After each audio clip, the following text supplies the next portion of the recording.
那天当晚0点，跨年烟火，学校大操场上挤满了人，是整个高中时代，在这场独角戏式的暗恋里，他和她靠得最近的一次。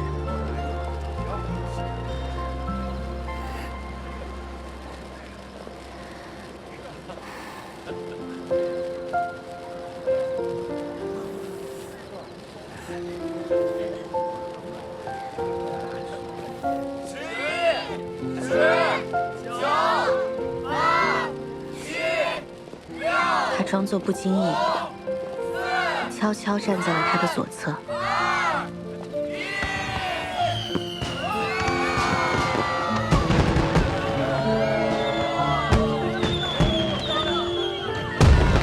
没想到，火树银花炸开的一瞬，忽然被他牵住了手。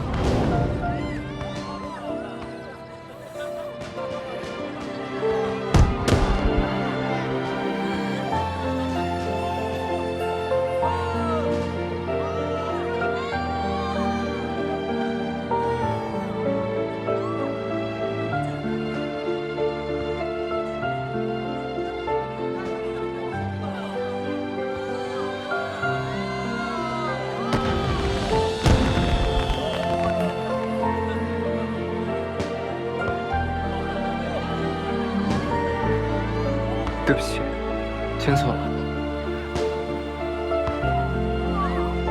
哦，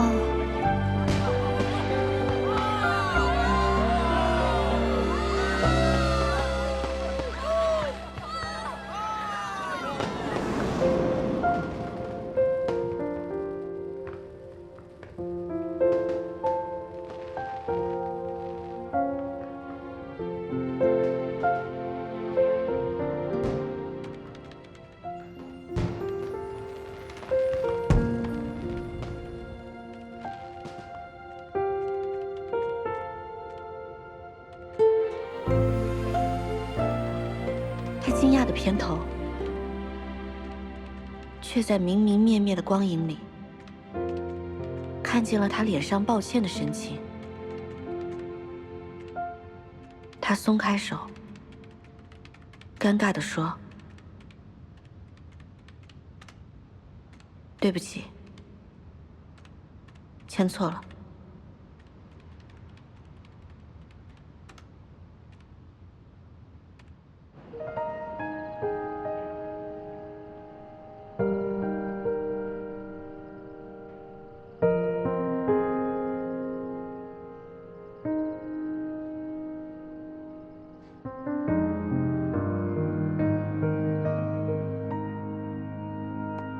牵错了，牵错了。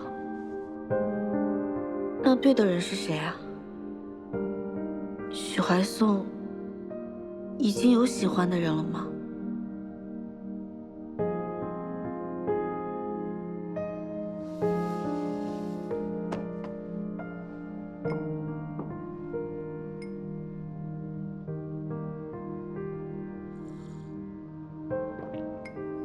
你不会想以他为原型，挑战一个女主角单恋男主角的悲情故事吧？哎，拜托，现在现实已经够苦了，谁还想上网找虐啊？是啊，现实的苦，作者本人已经吃下了，还是让书里的女主角尝点甜头吧。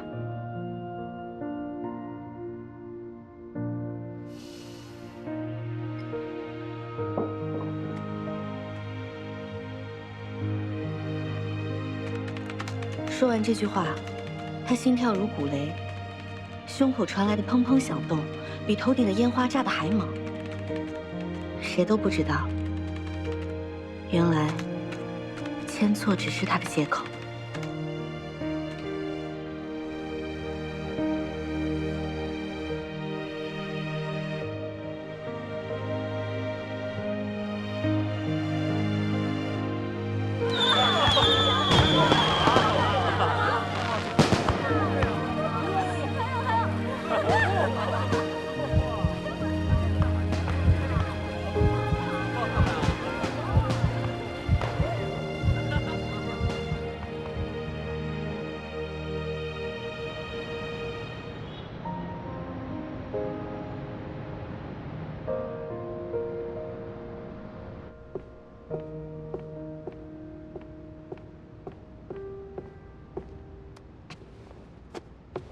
请沈大编辑过目。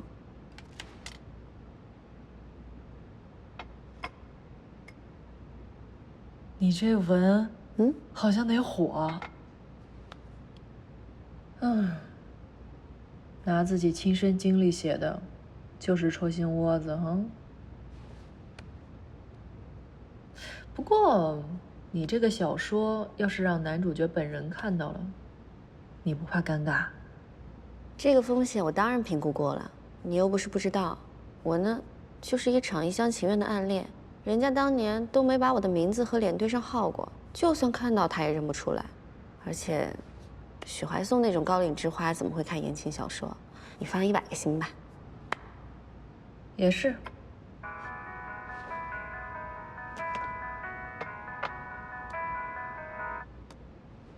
哎，妈妈，怎么了？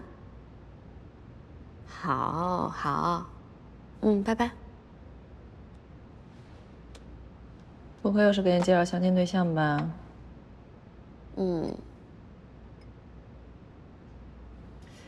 哎，你刚才新换那个铃声哦，我怎么感觉是之前校庆的时候许怀颂弹的那个《After the Rain》呢？你别瞎琢磨啊，我那是为了多召唤点过去的回忆，所以才换上的。哦，那你小心点，别召唤出什么别的东西来。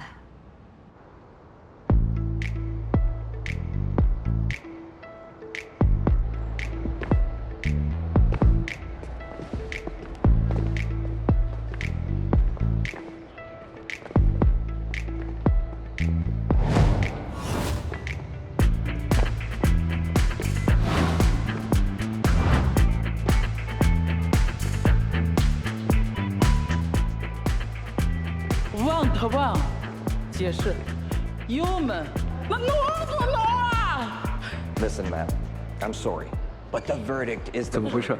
It's not going to 这位阿姨把房子租给几个美国学生，但那些学生逾期不交房租也不搬家，阿姨就擅自去家里把人家水电给停了，然后找街打官司想要回房租，结果被对方反告私闯民宅，不仅拿不回房租，还要倒赔一大笔钱。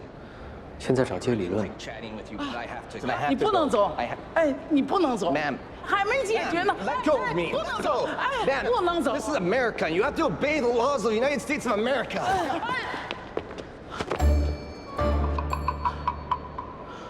It doesn't matter what country's laws we are talking about. If you lose, you lose. 我可遇见同胞了，你说他们有点太欺负人了，这于情于理也不能我赔他们钱吧？法庭不认情理，只讲法律。啊，那这赔偿款我还得给他们呀？没错。不过我有2个问题，希望您能如实回答我。第一个，房子合同的截止日期是几月份？您想追回的房租又是几月份的？合同到2月份，他们也没有签合同跟我续租啊，只是我们口头上承诺。但是2月份到现在，他也没给我交房租啊。那从合同截止那天起，一直到今天为止，您知道他们还住在您的房子里吗？我知道啊。您确定？您知道吗？那就不知道。如果不知道，那就不是不付房租的问题了，而是他们私闯民宅，并且是在您毫不知情的情况之下，私自占用了您的个人财产。剩下的就不用我多说了吧。哎呀，太谢谢你了！想不到这官司还能这么打。法律是死的，但人是活的。So, are you sure that you want to be meddling in my affairs? This is my case. I guess we have different definitions of the word meddling.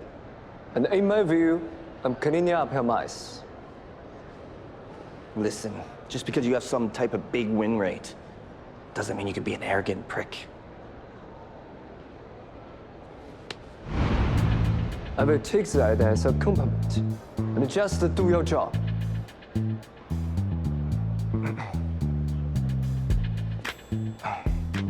I'm sorry, ma'am. Let's go to my office where we can talk more privately and I can help you.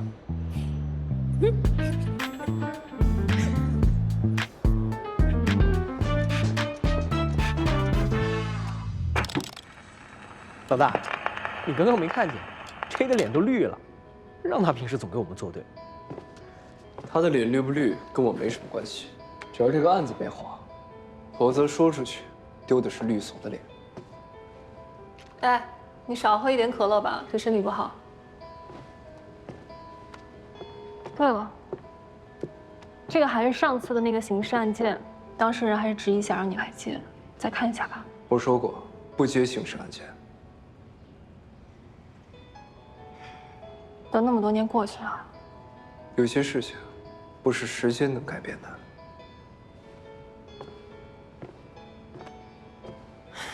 OK。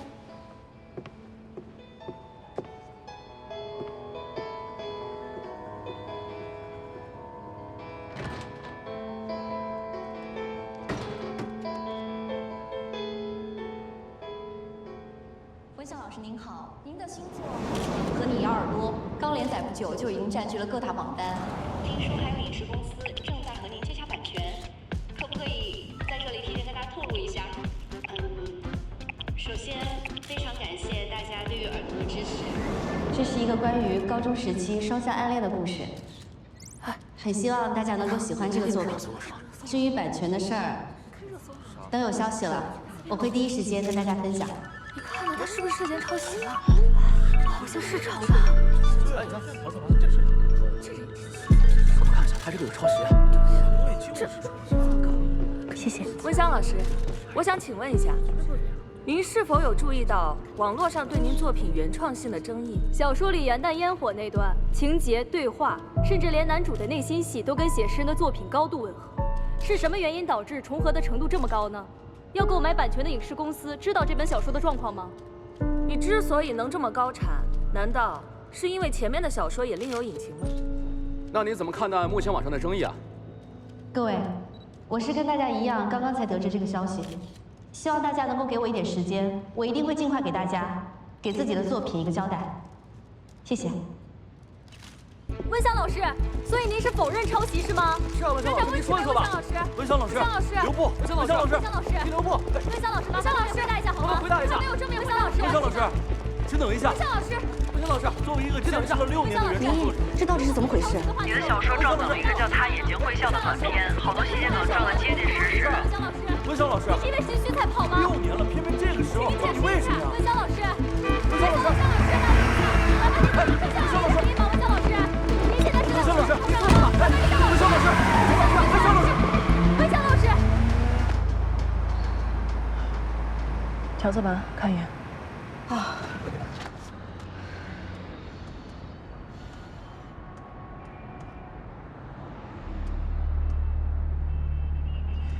这个小说发布时间比你的《好想和你咬耳朵》早几个星期，最大的区别就是你的文是女主视角，这个小说是男主视角。对不起，签错了，谁都不知道，原来签错只是他的借口。好想和你咬耳朵，骗你的，没签错。他眼睛会笑，甚至连男主的内心戏都完全契合。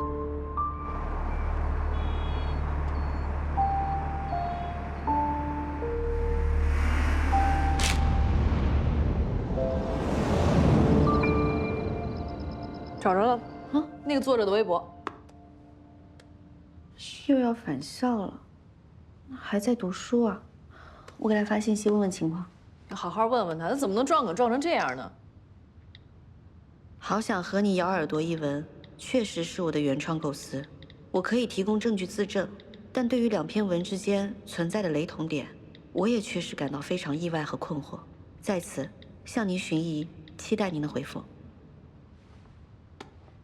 10年前，你因为他吃尽了单恋的苦；10年后，你把这个经历编成臆想文，又被诬陷抄袭。我这不是臆想文，好吧。如果非要说的话，那也算吧。这人也太过分了，还作家，一点骨气都没有。什么作家？我没有融梗抄袭。关于好想和你咬耳朵与他眼睛会笑这2篇文的雷同点，我已联系对方作者写诗人寻疑，正在等待回复。了解情况后，将向大家进一步说明。天知道这个有关暗恋故事，是我学生时代的亲身经历。哼，亲身经历，比演员都会演戏，也不看看谁的亲身经历。哇，这么晚。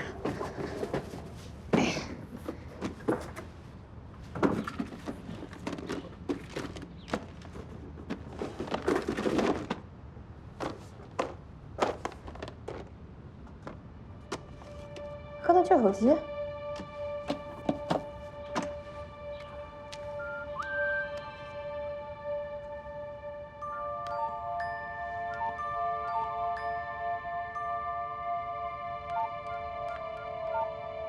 今晚的烟火很美，以及骗你的，没牵错。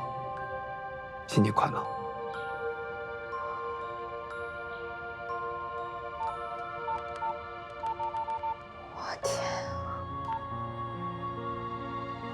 这么多！你是说你外婆搬迁的时候，你在你哥的旧手机里发现了关于他暗恋隔壁班女同桌？小点声。心路历程。嗯。你说，这是你哥的真实经历？对啊。这是温香的真实经历。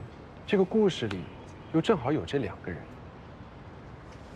有没有一种可能？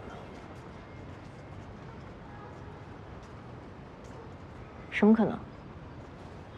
你的意思是说，温香是我哥的高中同学？我哥暗恋这个温香，刚好这个温香也暗恋我哥，那就不可能，不可能，这太巧了，哪有这么巧的事儿？不可能。嗯，我在看温香的微博，你看，她给读者分享的美食照全是苏式菜，很有可能就是我们这里人。好像还真是呢。 不能有这么巧的事儿吧？啊？哎，看不出来呀，赵毅，你这脑子，平时学习的时候转的不快，现在倒是转的挺快的啊。谢谢你啊。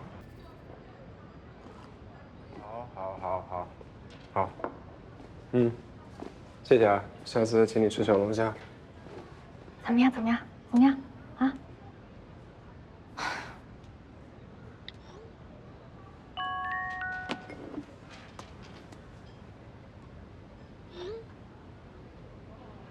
阮玉，就是你要找的人。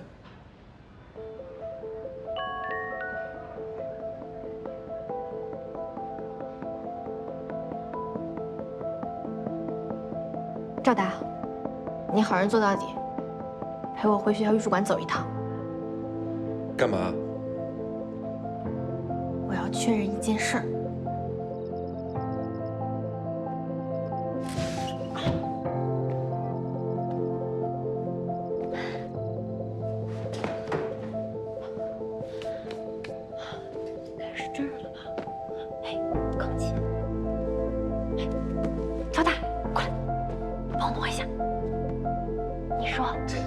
学校这个墙没有被发现。学校门口。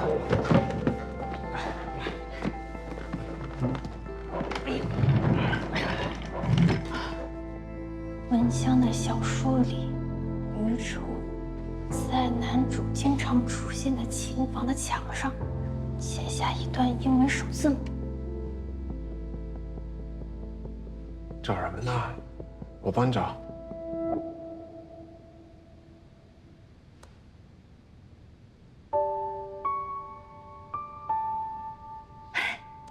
找到了。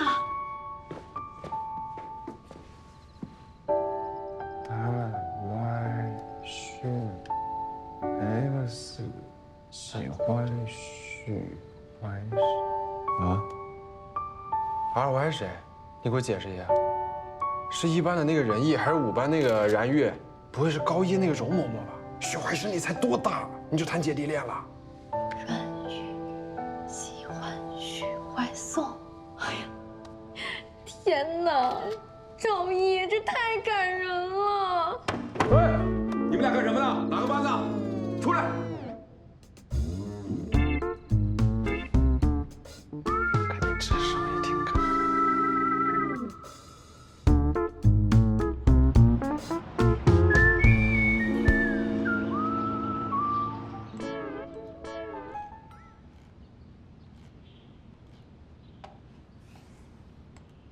你不会一晚上没睡吧？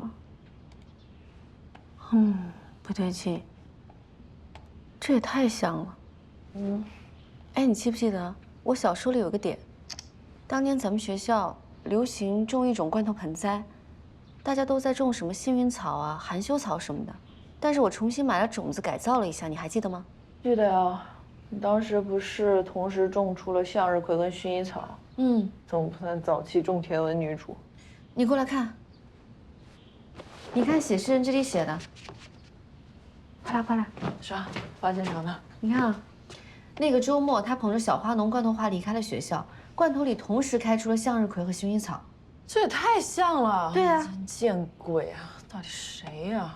哎，那网站不是说9点之前要是没有明确的结果的话，就要下架你小说吗？这都几点了？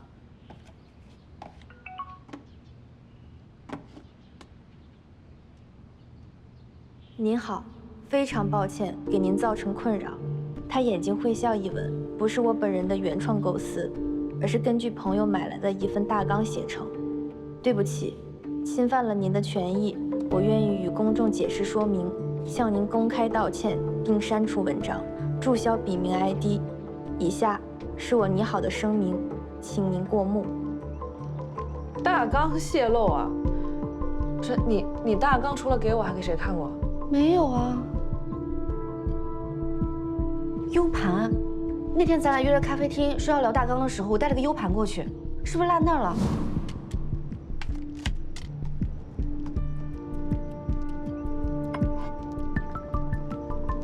怎么了这是？你这文，好像得火。对方说买到一本大纲。哎，你等会儿啊，你干嘛去？明英，我先去趟咖啡馆，你也去一下你家。好，那个我知道，我会问他朋友在哪买的大纲呀。行，你别催，我们确定着呢啊。咖啡馆里人没有看见 U 盘，现场也调过监控了，但东西实在是太小了，根本就看不清。好歹写诗人发了声明，这事儿也算过去了。我在超市买菜，等下去你家煮个小火锅，把晦气都煮干净。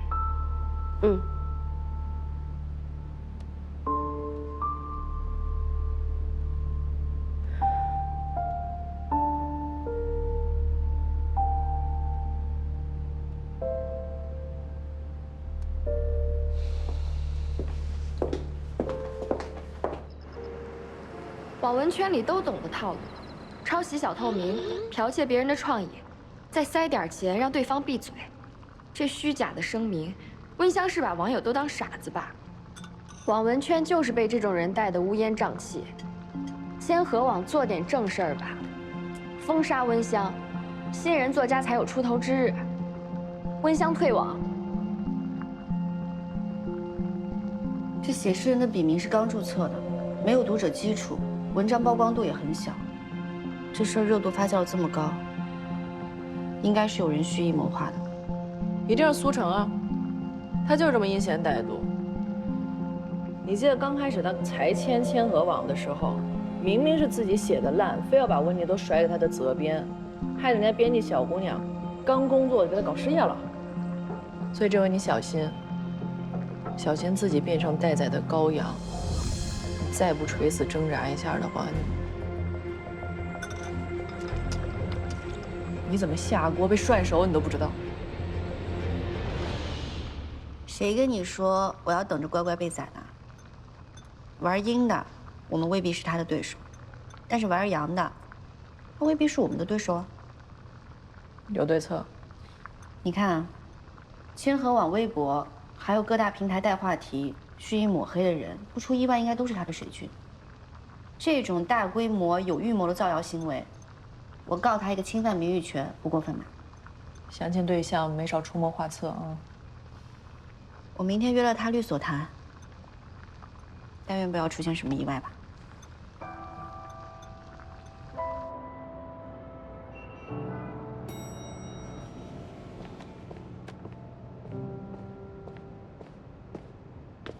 啊，您好，我约了刘茂刘律师。哦，好的，我帮您查一下啊。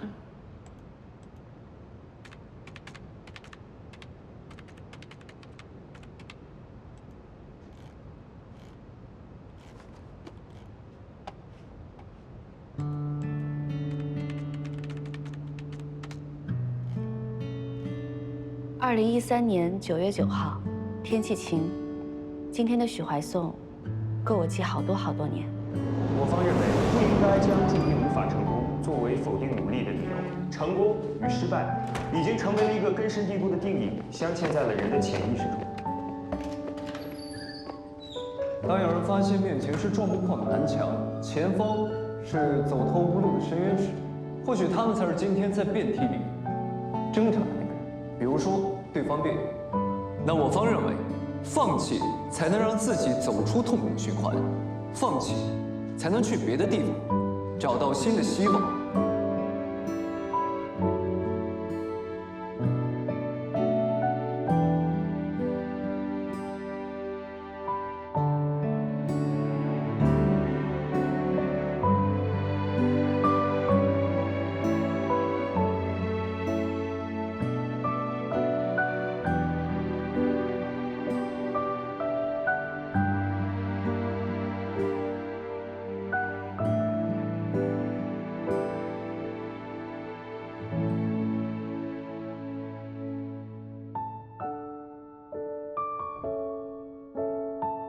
与其反复经历失败与期望的痛苦循环，不如转身走出那条只有南墙却没有出路的巷子。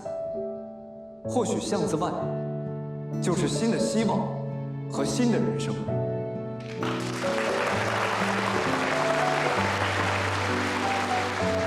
恭喜范方获得这次辩论赛的总冠军。本次辩论赛的最佳辩手是许怀颂。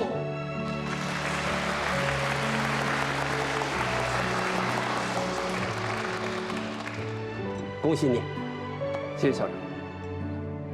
怀颂同学，如果没有正反方的立场，你会选择站在哪一方？说说你的感言。有一句电影里的台词可以代表我的选择。我将继续寻找，就算这无尽的星辰令我的寻找希望渺茫，就算我将单枪匹马。蕊玉，刘律师，哎，那个不好意思，刚才有点事耽搁，来晚了。没事，是我来早了。走，去会议室吧。嗯。哎，这边。哦，对了，蕊玉，今天可能还会有一个人在，就是上次我跟你说过的，我们律所的法律顾问。啊。最近正好人在国内呢，然后看了你的案件了之后，特别感兴趣，想参与参与。我不知道你这边介不介意？没关系的，多一个律师对我来说也是好事儿。严格意义上来说呢，他没有参加过国内的法考，所以说在国内，他不能算是律师。如果你觉得不方便，我可以跟他讲。真的没关系的。不过，他在国内也没有拿到律师资格证，却想要参与案子，你们这位金主爸爸不会是来考察您工作的吧？哎呀，可能你说的还真对，不好混啊。来，阮小姐，请进。谢谢。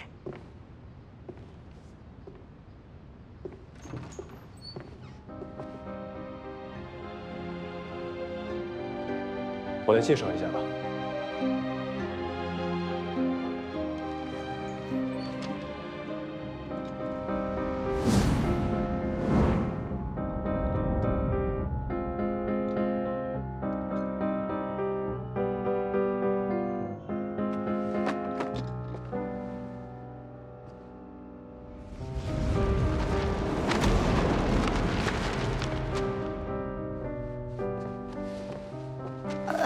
刘律师，我来就好。没关系，顺手的事儿。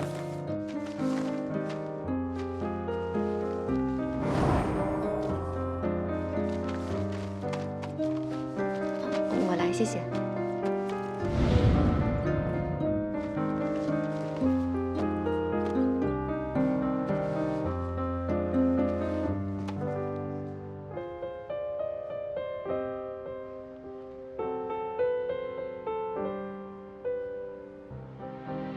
你们两个认识吗？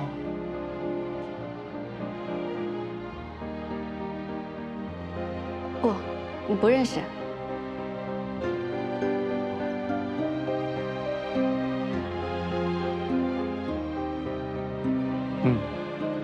不认识。那我来介绍一下，这个就是我们律所的法律顾问许怀颂。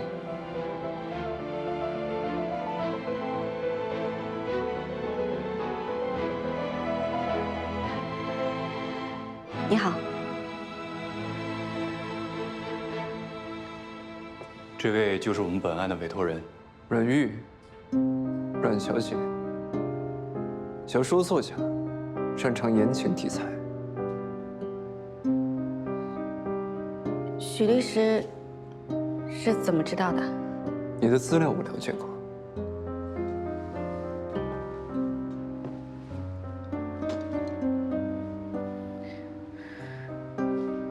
那你都了解多少了？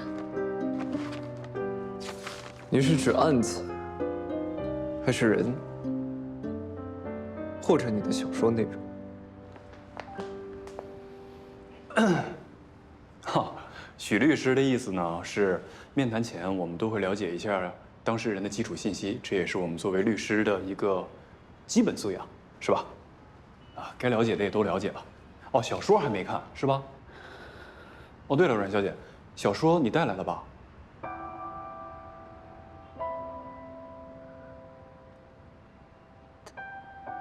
带了。哦，那就行，等会儿直接交给许律师就行了。来，坐吧。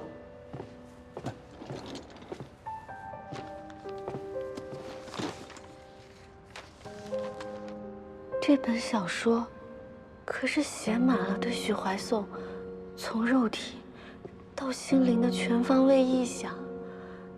现在要我把它交给许怀颂本人，还要针对这些臆想跟他本人进行法律层面的深入探讨。两位律师，常言道，得饶人处且饶人，忍一时风平浪静，退一步海阔天空，救人命胜造七级浮屠。阮小姐的意思是？我的意思是，我突然不想告了。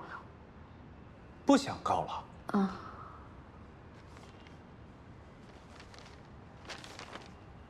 你想清楚了啊？主人来电话了。哦，稍等我一下，我得接个电话，不好意思啊。主人，快接电话。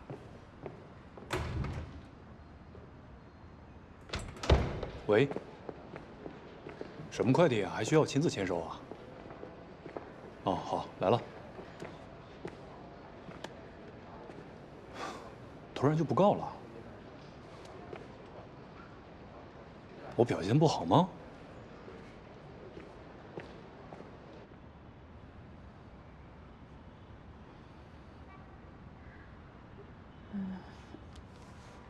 刘律师平常还挺忙的，上次见面也是聊着天的时候电话就进来了。上次。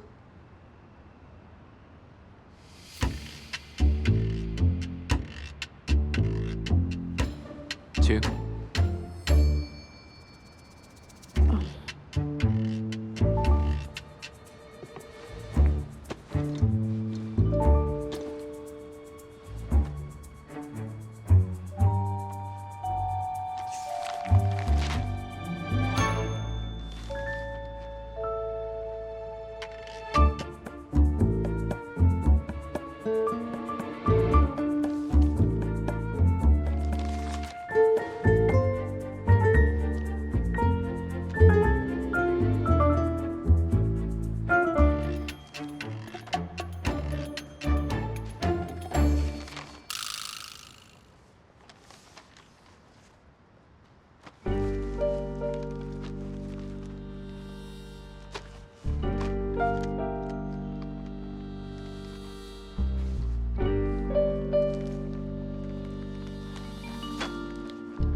他竟然都没怎么变，岁月对他可真够慷慨的。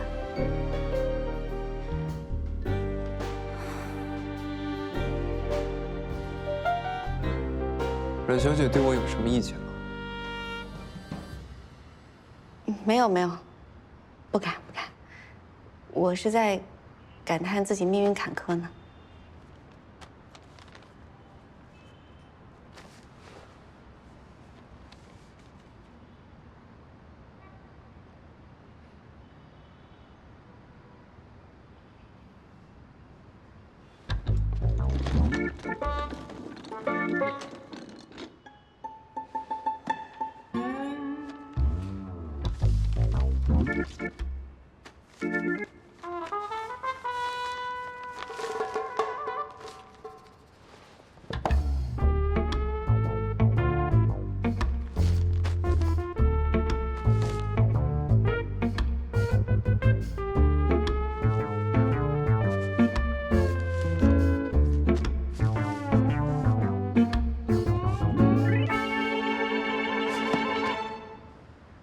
怎么了，许律师？哎，抱歉啊，楼下有个快递需要我亲自签收一下。怎么样，阮小姐，考虑好了吗？刘律师，我考虑清楚了。行，那也尊重你的决定吧。之前我也遇到过不少在临阵就犹豫的委托人，但是在犹豫之后呢，他们还是会选择诉讼的。没关系，再好好想想。刘律师说的是离婚案的委托人吧？这两人关系不好吗？谢谢刘律师，我回去会再想想的。行，我送送你吧。不用了，你忙你的吧。这个时候来回跑一趟，还得耽误饭点。我不忙，正好我想请你吃个饭。那还是我请你吧，太麻烦你了。这样，西餐。他住那儿附近确实有个西餐厅，可以。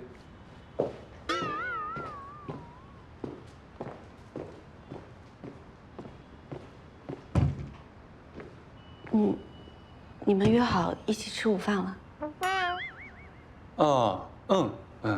我给忘了。好，要不咱下次？可是，他已经下去了。没事儿，我就跟他说一声，走吧。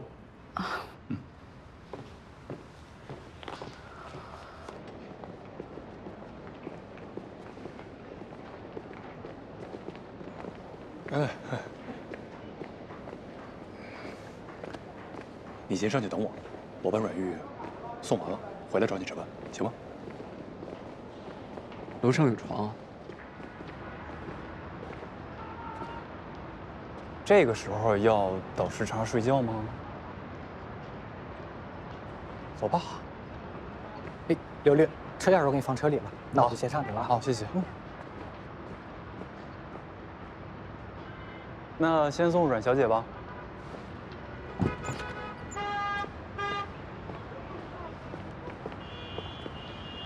谢。谢谢刘律师啊。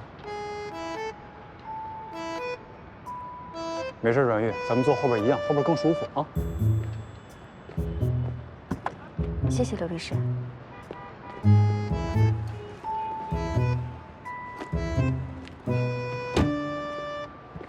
自己关吧。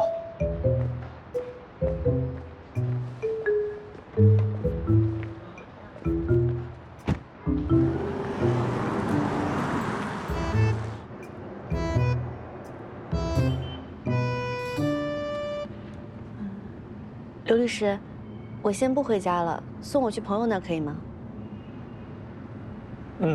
好啊。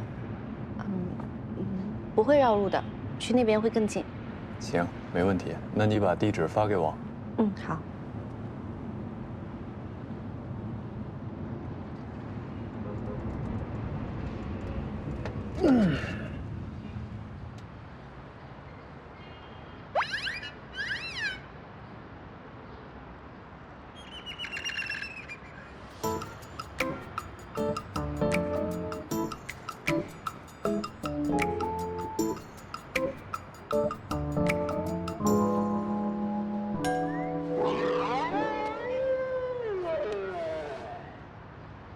任小姐，方不方便问一下，去什么朋友家呀？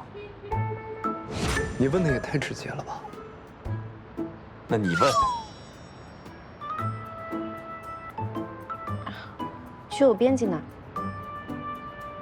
哦，好，去编辑那儿哈。嗯。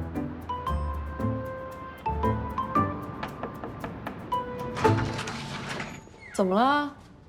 案子没谈成？明，你知道我今天遇到谁了吗？刘茂啊，他跟你表白了？是许怀颂。明，我遇到3次元的许怀颂了。啊？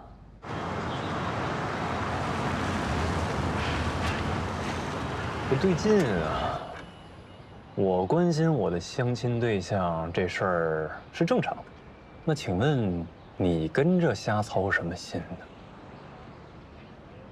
我了解我当事人的行程，有什么问题吗？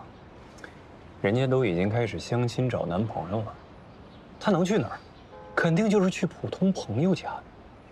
这会儿你倒是马后炮起来了。那万一他相亲是为了给家里人交差呢？你还能比我了解我的相亲对象吗？早上起来在公司那电话也是你安排人给我打的吧？故意把我支走。反射弧可真够长的，怎么当上律师的？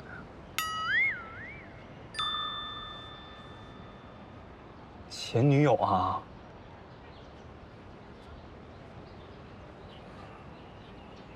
怎么说呢？情况有些复杂。还有什么比前任关系更复杂的吗？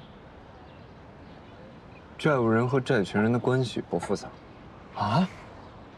欠你钱啊？没有。不是，那到底什么关系？你倒是说一把，话说清楚点啊！中餐还是西餐？要不说拉倒。哎呀，我吃什么都行，不饿，看你吧。哎，这次回来什么时候走啊？明天。昨天不才回来吗？明天就着急走啊？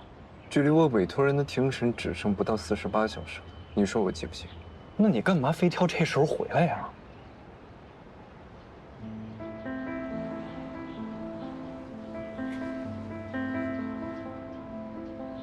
到底什么事儿能比庭审更重要？Excuse me。喂。我好像做错了一件事儿，我好像把阮玉学姐给害了。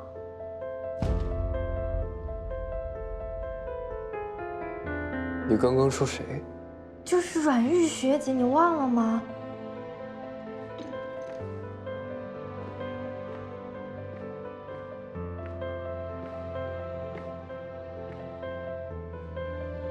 别着急，慢慢说。我也不知道该怎么办。我先给你发张照片吧。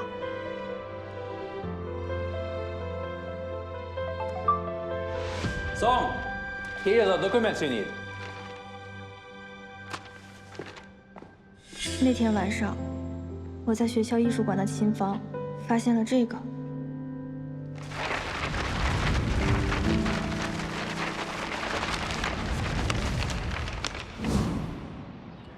飞回来10几个小时，待1天，飞回去又10几个小时，我看你是要疯了。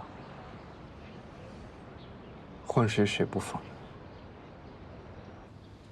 疯了，我真的要疯了。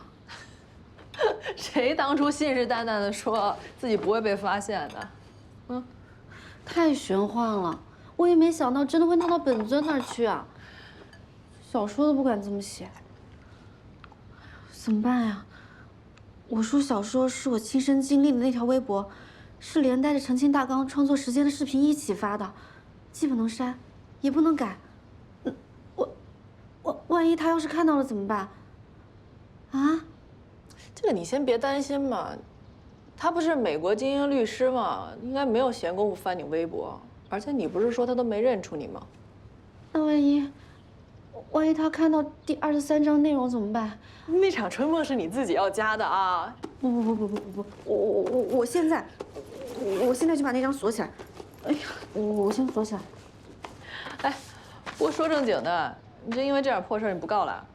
告，我肯定要告的。我就不相信了，杭市就没有更靠谱的律所了。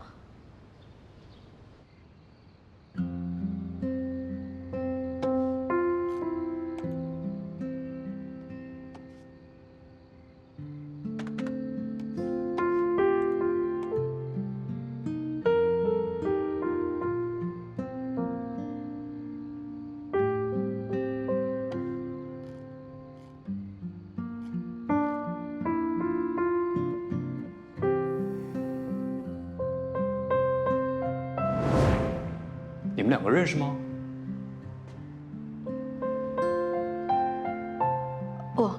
不认识。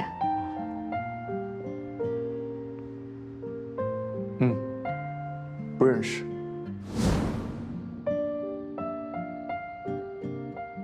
还好他不记得我。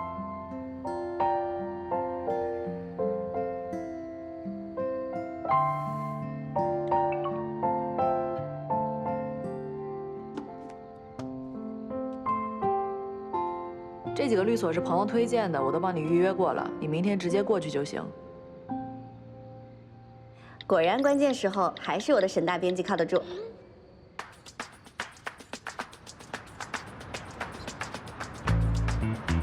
版权纠纷这块呢，我们熟，包你赢的。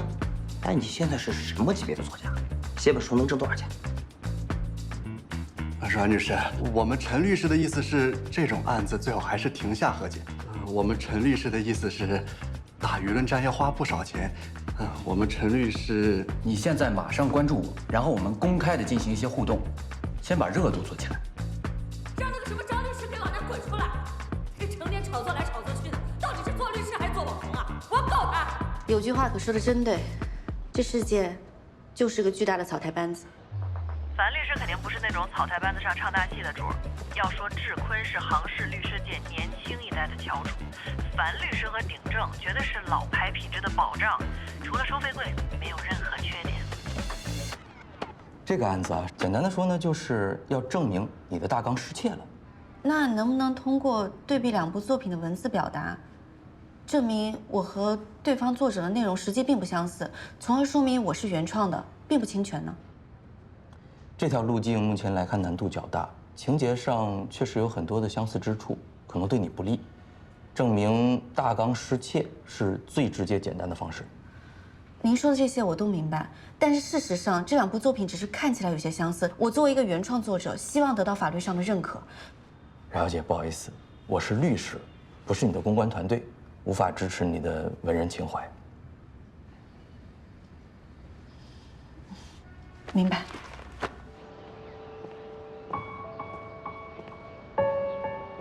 哦，冉小姐，友情提示一下，我不认为有哪位律师会采纳你的意见。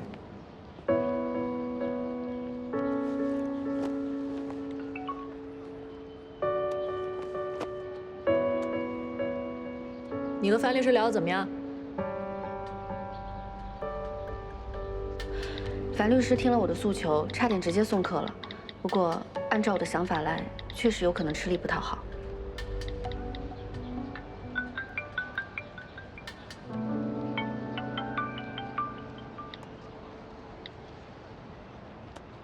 喂，刘律师。哎，阮月。啊，我打过来就想问问你，考虑的怎么样了？真不告了吗？刘律师，在你的设想里，我这个案子应该怎么处理呢？证明大纲失窃，这个是最简单的办法了。啊。怎么了？是遇到什么困难了吗？有什么事儿你可以跟我说，即便我不是你的律师，我们不也是朋友吗？我是在想，我能不能在这个案子里证明自己作品的原创性呢？这个事情其实，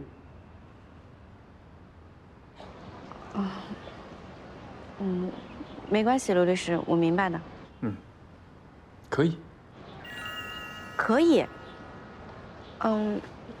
刘律师，如果你是出于对朋友的帮助的话，不用勉强的。我也知道。当然不是了，这不勉强，不勉强，不勉强。你那边是开免提了吗，刘律师？哦，对，啊，不好意思啊，阮玉，稍等我一下，我得签署2份文件。好。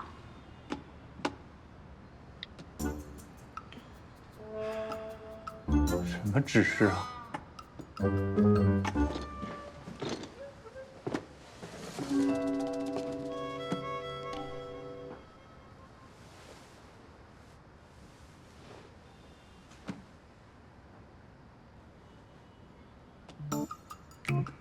证明你的原创性，虽然不是必要证据，但作为辅证，也可能对诉讼结果产生有利影响。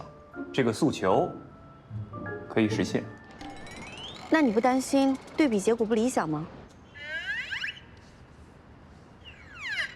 稍等，我再签署2份文件。哦，好。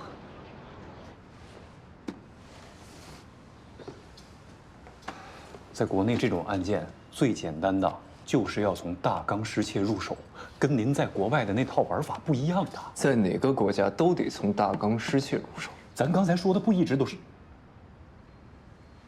那万一要是大纲根本就没失窃呢？什么意思？刘律师，你还在吗？要是你那边比较忙的话，不然我们晚一点再说。快点儿啊！我哪有那么多文件要签啊？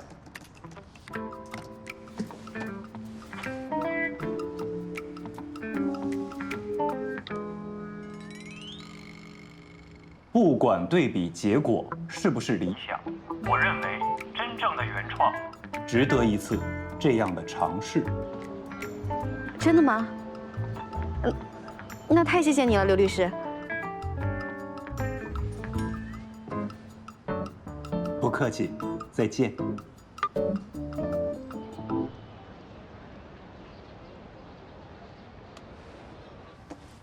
这案子不能这样啊！你现在这不是属于强买强卖吗？啊，这杭市这么多律所，你干嘛非要让人选志坤啊？因为这个案子，只有我知道怎么打。只有我知道怎么打。嗯。哦，不会是因为我吧？啊？哎呦，干嘛这么大费周折呢？直接跟我讲不就好了吗？不过话说回来啊，阮玉确实是我这些年的相亲对象里边最好的一个，长得漂亮，又有学识，还是个作家。我是个律师。作家配律师，传出去也是一段佳话。行，那我倒是要看看你第几集能跟他好上。电视剧看多了吧你？哎，晚上一起吃饭啊？不去了。那你去哪儿啊？苏轼。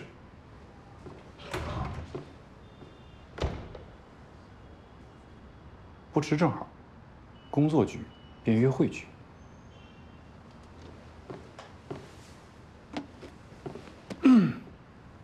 阮小姐，晚上见。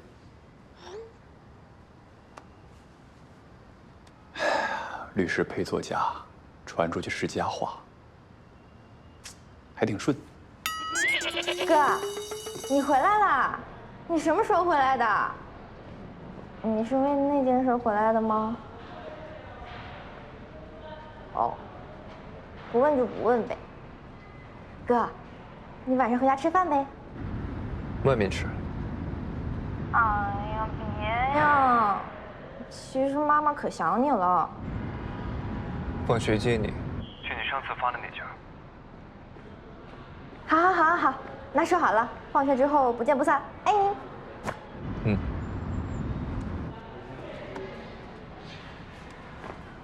哎，这么巧啊，跟谁打电话呢？这么开心？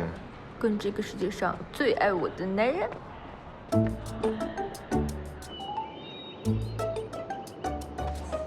哎，你还我！你把他照片放下。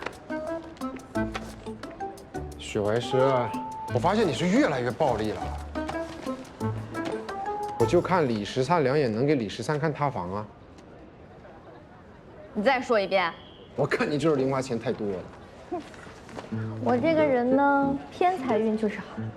这个零花钱刚刚花完，哎，就有人请客吃饭。谁呀？我家宋哥啊，一个仅次于石灿的大帅哥，又帅又有钱，重点是还为我花钱。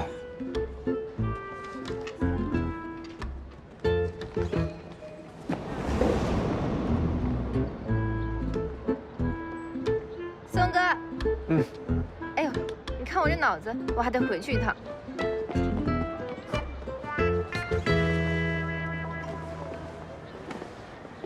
诗诗干什么去了？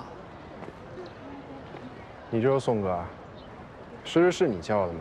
别仗着自己年纪大就乱占别人女孩子便宜。你是诗诗的同学啊？我们可是实打实的哥们儿，不只是同学。还不只是同学，那还有什么关系？关你什么事儿啊？啊，你是想了解他，从我这里套话是吧？没门儿。诗诗她没告诉你我是谁啊？你呀，你不就是那个又帅又有钱又舍得给他花钱的男人？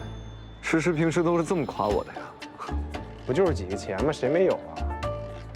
我告诉你，你要是再对许怀诗不怀好意，我饶不了你。哥，你还没走呢？啊，这就是我跟你提到的同学赵毅，你们已经见过了吧？你就是赵毅啊？不光见过了，还知道你们俩不只是同学的关系。赵毅，你跟我宋哥胡说什么了？宋哥不应该姓宋吗？那我还师姐呢，许怀宋，我亲哥，有问题吗？没问题，许哥。许哥，今天晚上还有工作，不陪你吃饭。哎，啊？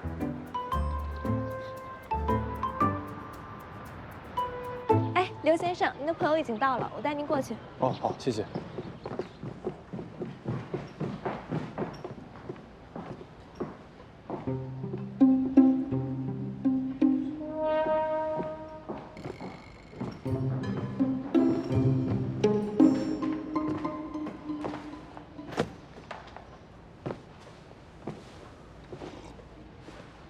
你不是去苏市了？这么快就回来了？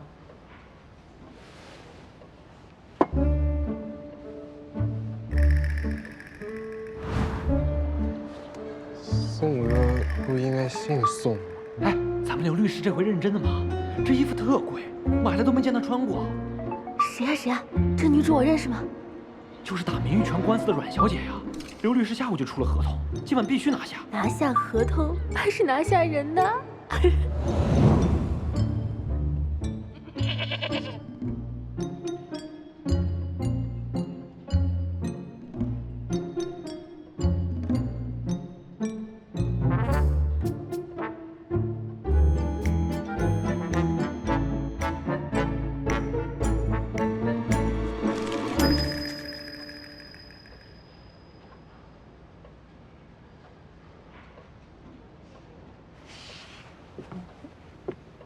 如果我选择志坤的话，那我的代理律师是不是刘律师你啊？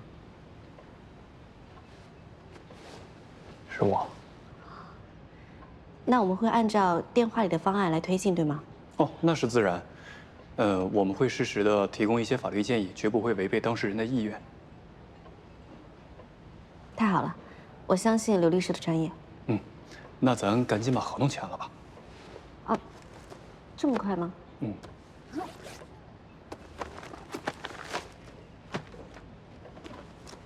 不急，合同晚几天也没关系。至于网上的舆论发酵，耽误几天而已，问题也不大，是吧，刘律师？怎么就问题不大呢？不行，这个事情耽误不了。舆论多发酵一天，我们就多承担一份风险。阮玉，你仔细看一下合同，有什么问题现在就问我，不用见外啊。2份合同我都已经签好字了。好。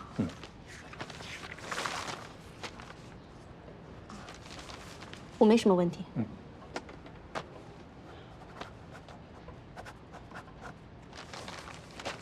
好。刘律师，起诉的话，我需要准备什么资料呢？当务之急是尽快把网络平台上污蔑、诽谤你的关键记录到公证处进行网络证据保全，我会协助你。另外，暂时不要对外透露你起诉的意愿，以免打草惊蛇。至于其他的，等一下，我的代理人不是刘律师你吗？徐律师，你也要参与吗？刘律师出席庭审，我参与被诉。但是我没有办法同时支付2位律师的委托费。这个你不用担心，他是个人学习，不用向他支付费用。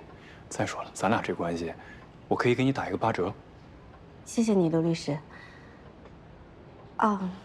其实我也有几个业内的朋友有著作权纠纷的官司，我可以介绍许律师去他们那边研究学习。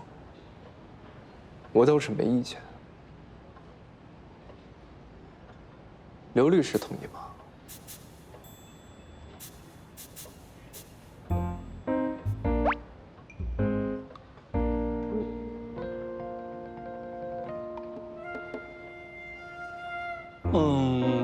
毕竟这个也不是志坤的案子，所以如果许律去参与的话，在所里面影响也不太好，是吧？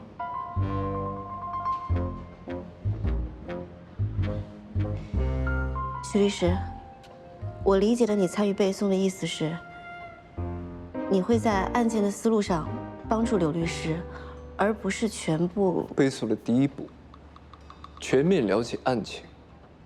所以所有的资料你都要看，包括小说的全部内容。阮小姐的小说里是有什么不方便透露的内容吗？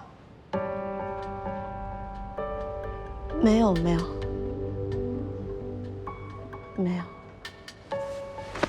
行，合同咱也签了，我拉一个工作群吧，这样日后我们好沟通嘛，好吗？好的。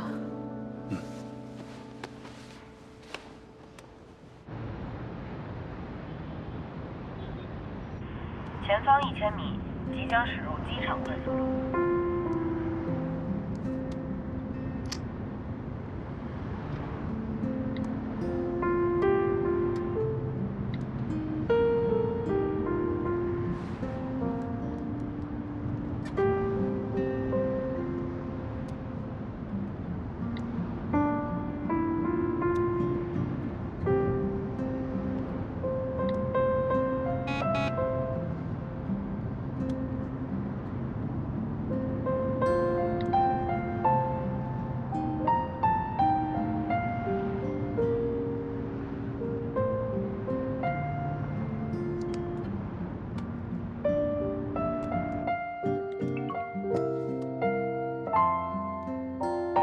我们案件中小说情节梳理这部分由许律师来负责，有什么问题，随时都可以问他。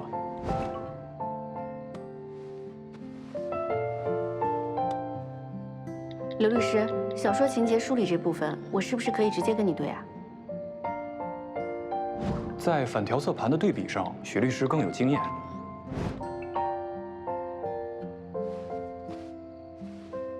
我是觉得许律师在国外有时差，太不方便了，而且他应该比较忙。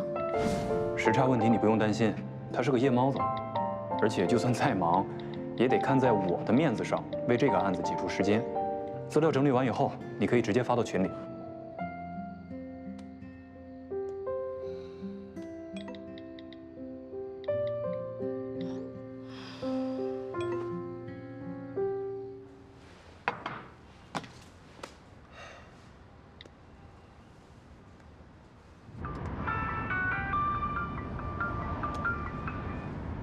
喂。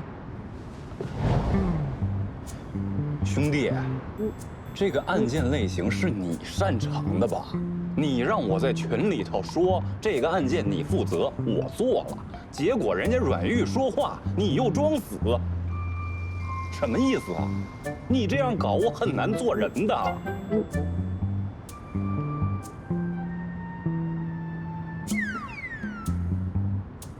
你如果实在觉得处在中间很难受的话，要不坐过来？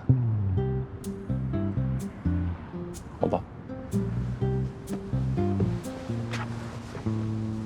哎呦，你可以让他直接加我的微信。我看出来了，你这次突然回来就是为了阮玉。诗诗犯了点事儿。这个理由好烂啊！真的假的？你有时间在这八卦，不如让当事人直接联系我。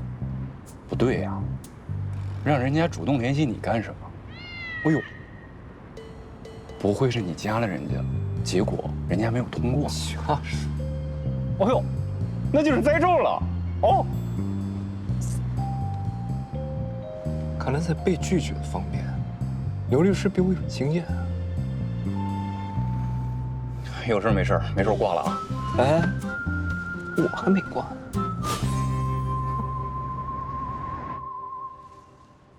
什么不比你有经验啊？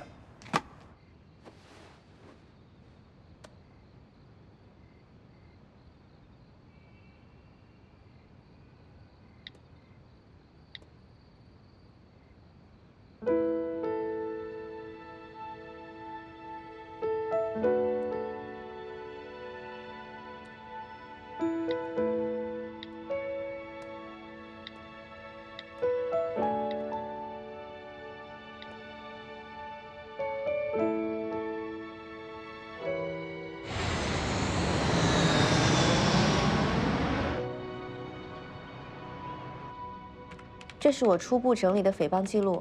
今早我已经到公证处做过证据保全了，辛苦两位律师看看还有什么要补充的。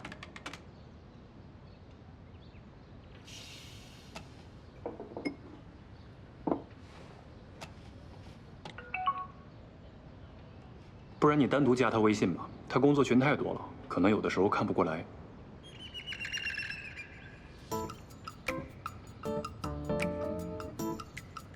我加许怀颂的微信。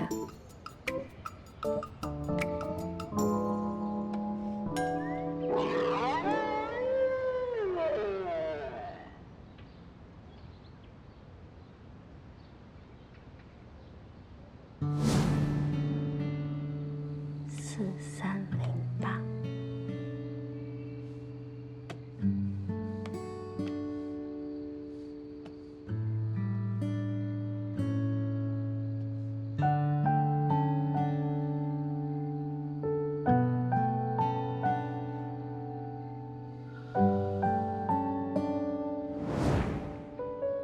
当年把他的个人资料来回翻了3年，都没找到理由加他好友。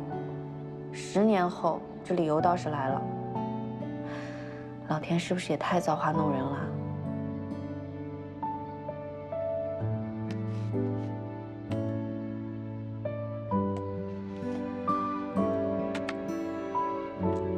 该说什么呢？许律师，你好，我是阮玉。不行，这太正式了。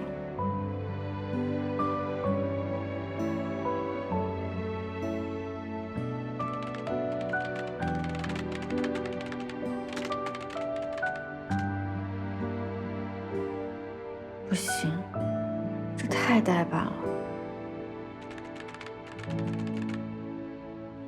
哎，那怎么办呀？不行，不能加。这单独跟他聊小说内容也太尴尬了，万一我露馅了呢？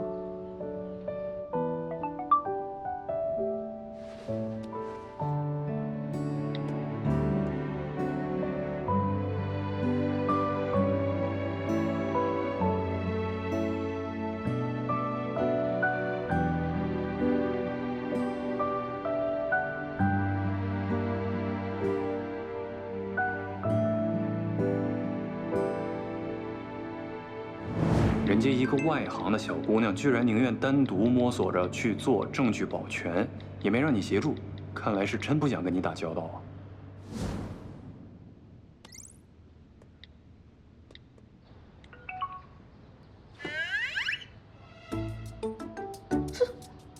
怎么加上好友的？那我刚刚的验证信息内容是什么？啊？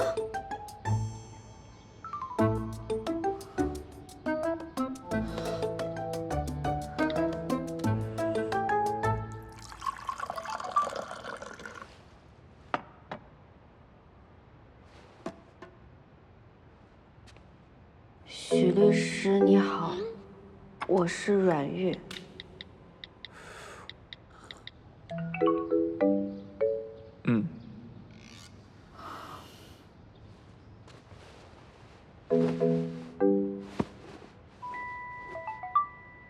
许律师，如果方便的话，我想请教你一个问题。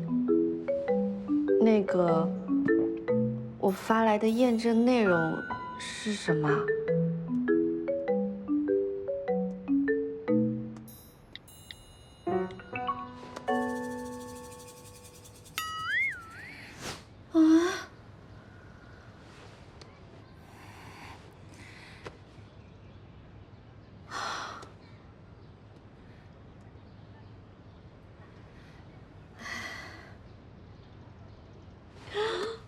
不好意思，许律师，刚才的验证信息我不小心按错了。许律师，你现在在美国吗？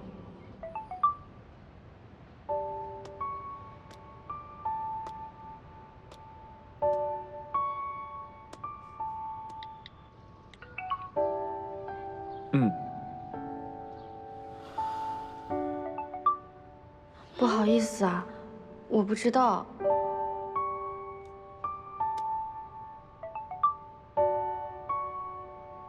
抱歉，打扰你休息了。等你方便的时候，我们再谈吧。咖啡白喝了？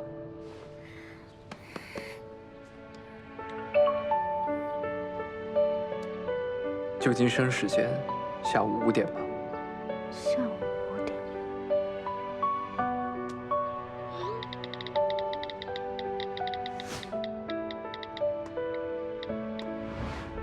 啊？8点？岂不是一睁开眼就要跟他谈案子了？没事，好歹还隔着1万多公里呢，不用面对面谈。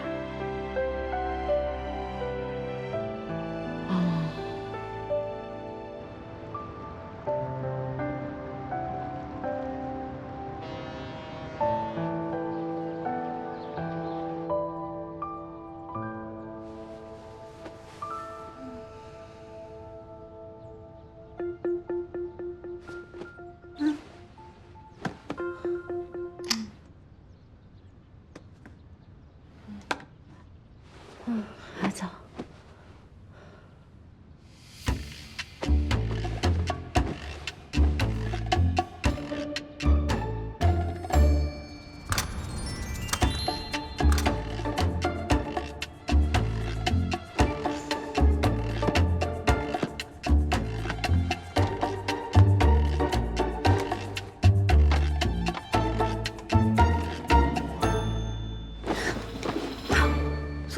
这么迟了。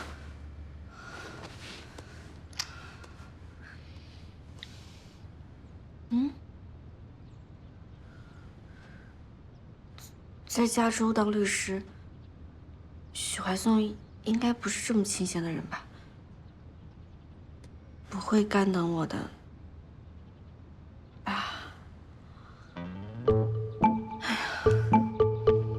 许律师，实在抱歉，我起晚了，你现在有空吗？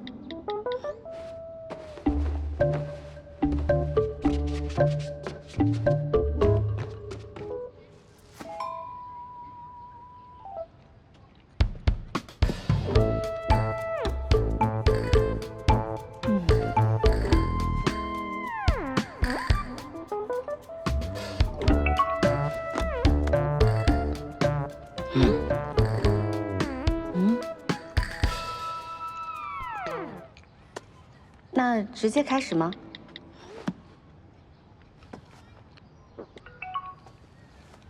面谈吧。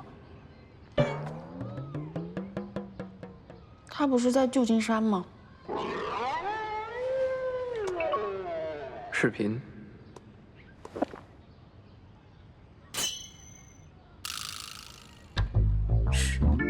视频？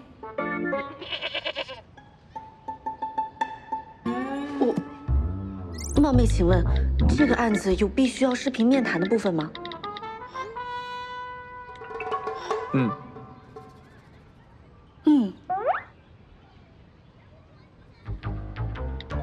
不好意思，我现在不太方便。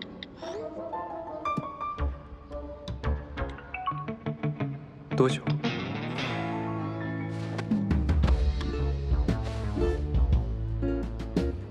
都说在前男友面前不能输阵，前男神跟前男友只差了1个字，这么邋里邋遢也不行吧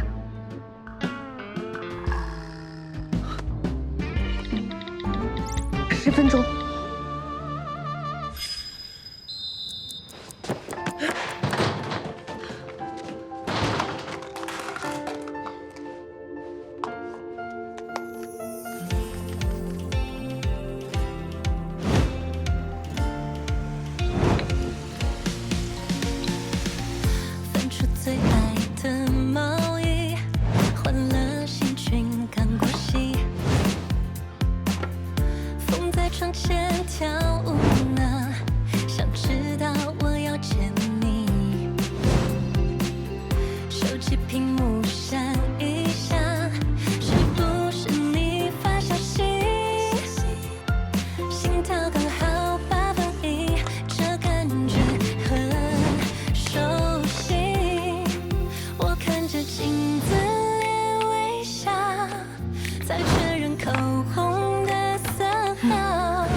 正式了吧？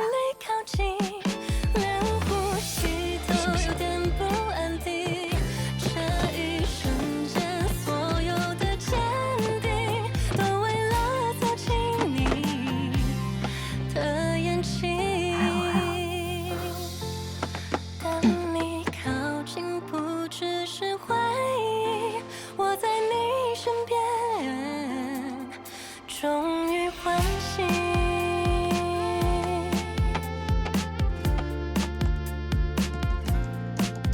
许律师，我这边可以了。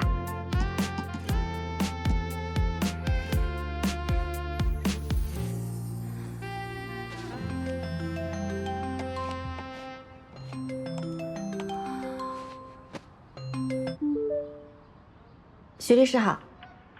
阮小姐的原稿篇幅有点长，我先粗略的过一下。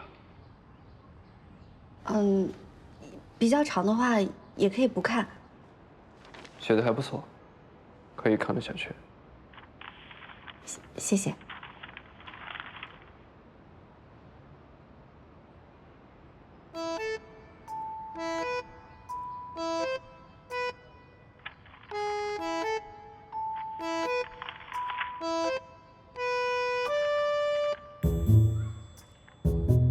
许怀颂这个家还真是冷不溜秋，毫无生气啊。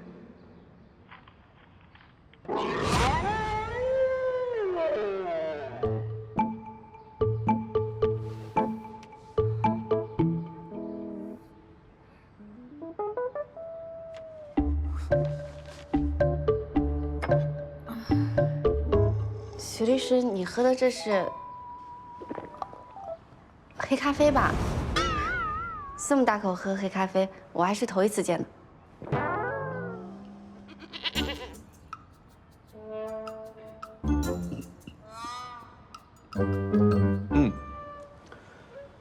习惯了。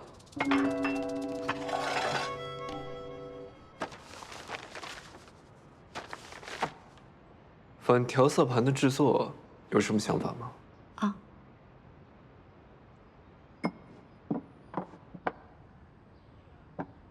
阮玉啊，阮玉，你在干什么？许律师，不好意思，我去拿一下资料。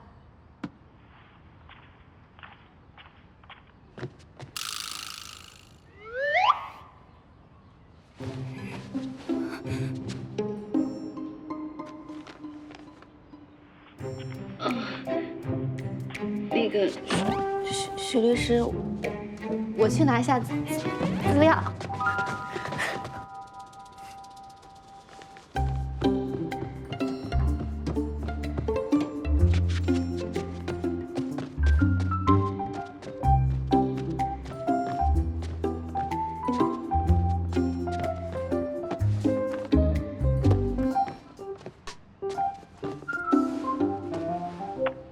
许律师，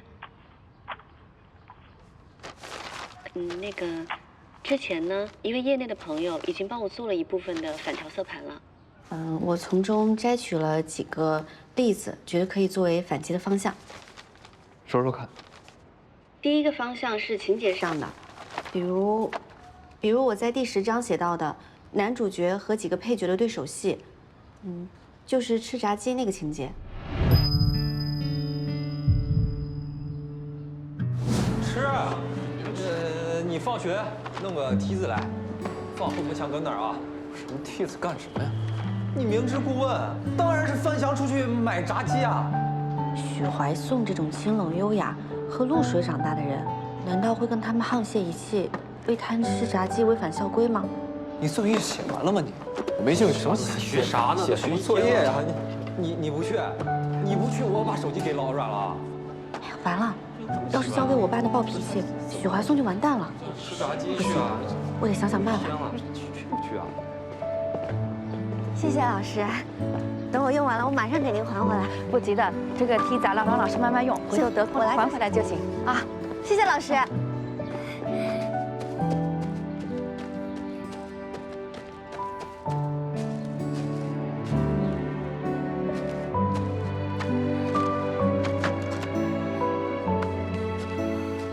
许怀颂，这下他们不会为难你了吧？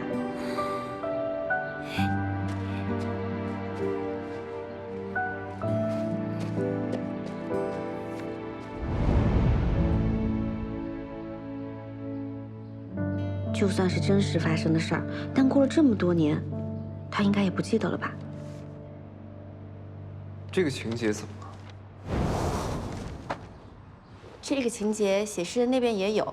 但是仔细看，我们的描写意图是完全不一样的。我这边是女主视角，写这个情节是为了体现她的暗恋心迹；但是写诗人那边是男主视角，后续是一段男主角的心理描写，说他其实很喜欢吃炸鸡，但只是因为当时女主角就在附近，他觉得翻墙这个行为很丢脸，所以才故意表现得不食人间烟火。我觉得写诗人写这个情节是为了体现男主角的表里不一。你没事吧，许律师？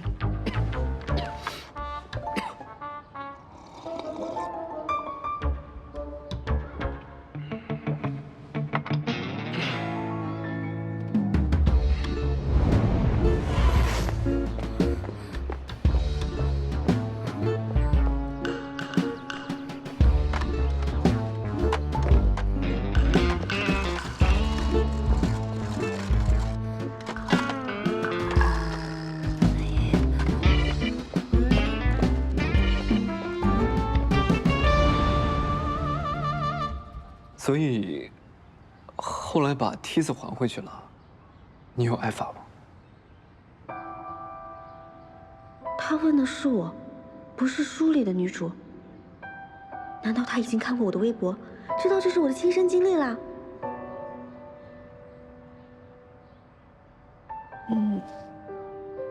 许律师，你看过我的微博吗？没有啊。阮小姐的微博有什么我需要特别关注的吗？如果有，我现在可以看一下。没有没有，都是些不重要的东西，没有什么需要看的。我们继续。刚刚说了哪儿了？哦，刚刚说到我把梯子。哎呀，不是，我都被许律师你说晕了。许律师，我纠正一下，我们现在聊的不是我本人，我们说的是我小说里的主人公，而且你刚才那个问题跟我们的案子也没什么关系吧？阮小姐，为了这个案子能够取得我们双方共同的满意，作为你的代理律师，我希望你能够100%的信任我，而不是质疑我的专业能力。哦，那女主有没有受罚，跟这个案子到底有什么关系啊？写生人写了，第二天，男主看到了女主在罚站。如果说你的女主也挨罚了，幸好我觉得女主太惨了，所以没把这段写进去。许律师，你真是目光如炬，我刚刚差点错怪你了，不好意思啊。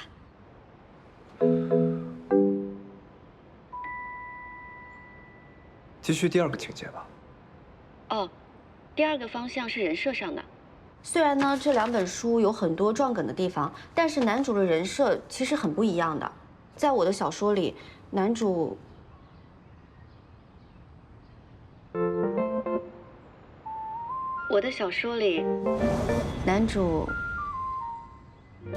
安静优雅，成熟稳重，虽然性格高冷，但是内心很温柔，还是很有内涵的学霸。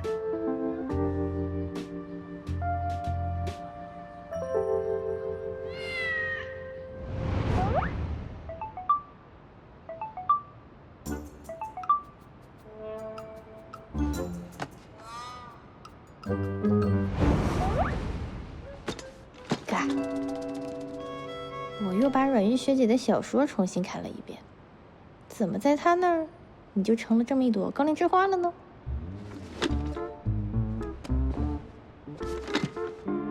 哥，你以前是不是每天在她面前装模作样啊？哦，现在看来阮玉学姐应该喜欢那种调调的。哥，你要小心哦，不要人生崩塌哦。你作业太少了。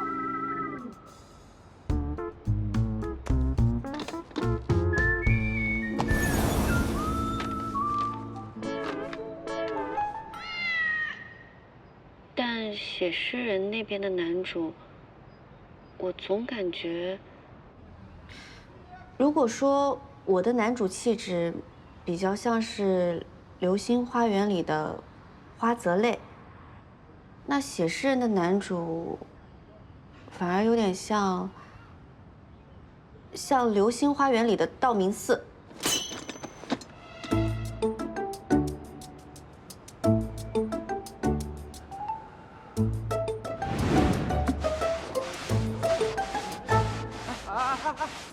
别动了，这是我给阮玉的。哦，阮玉，又是给阮玉的，这个给阮玉的。这个我是天天来追啊，那必须。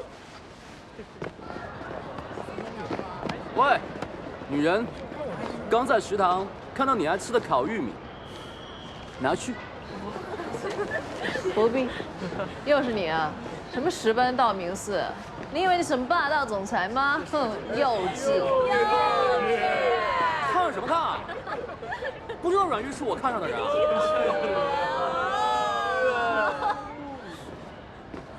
我没有把你告到老阮面前，已经很给你面子了。你要是再对我死缠烂打，打扰我学习，咱们就教导主任办公室见。阮玉。还有，道明寺了不起啊？我喜欢的是花泽类。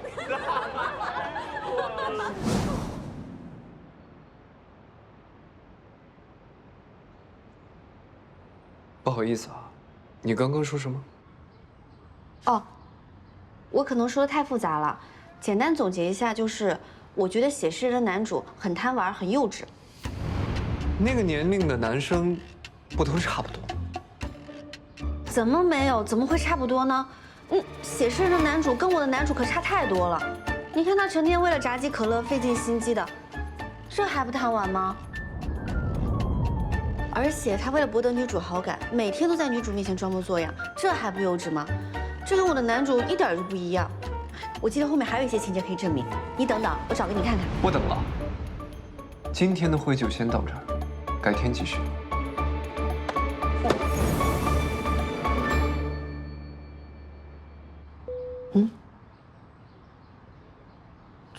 这么突然就挂了吗？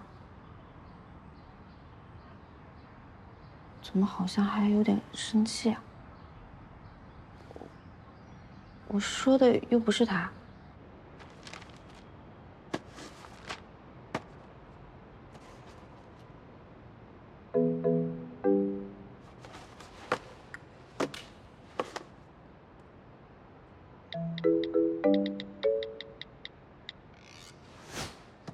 做啥梦呢，大兄弟？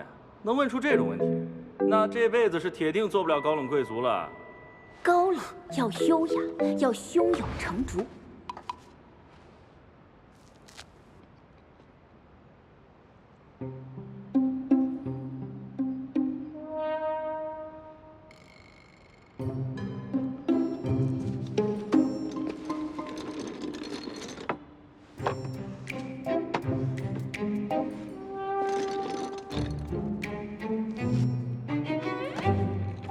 这么高冷吗？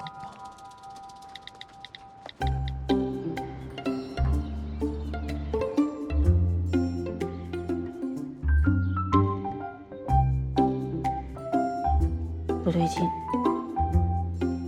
很不对劲。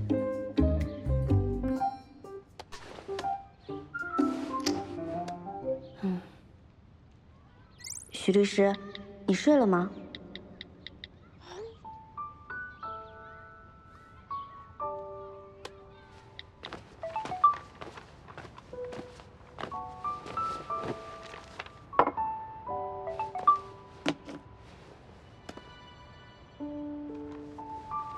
没什么要紧事儿，我就是想请教一下，今天的会上我是不是哪里说的不对？你怎么突然挂了视频啊？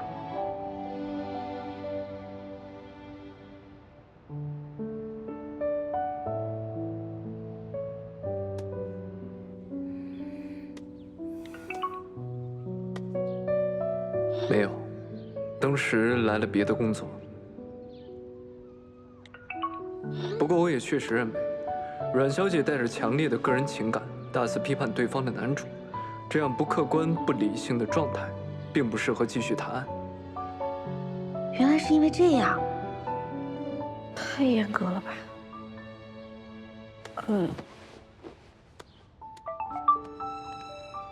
许律师，你误会我了，我那只是因为看你不认可两个男主的不同，有点着急。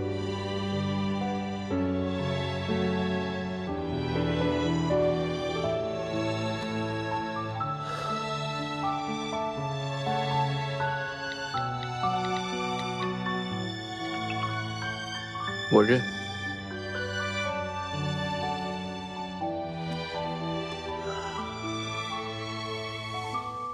喜欢的根本就不是我，这个牌怎么摊？